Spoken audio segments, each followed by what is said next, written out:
bahagi ng justice natin ay pagbabago ng kultura. No?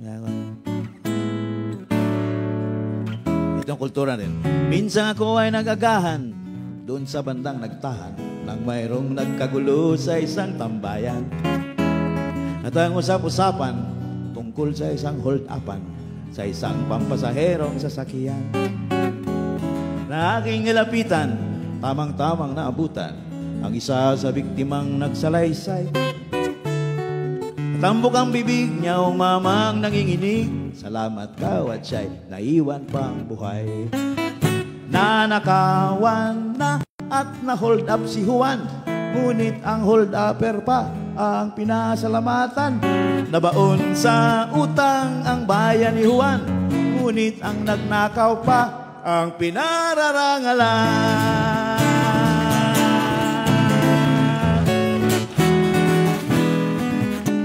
Isang kinsenang kayod ang pinagpawisang sahod, nahulog sa kamay ng magnanakaw. Pati yung estudyante at aling mukhang pasyente at lolo, halos di na makagalaw. Relo, singsing at hikaw, pati ngiping natutunaw, dinimot nung disenteng lalaki. Mabuti na lang daw at mabait siya umamaw, sila'y inabutan pa na pamasahe. Nanakawan na at na-hold up si Juan, ngunit ang hold-upper pa ang pinasalamatan.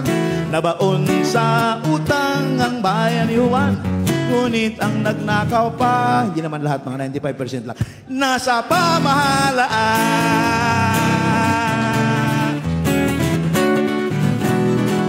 Ngunit minsay namukhaan itong kawawang si Juan, ang hold-upper kanya palang kapitbahay.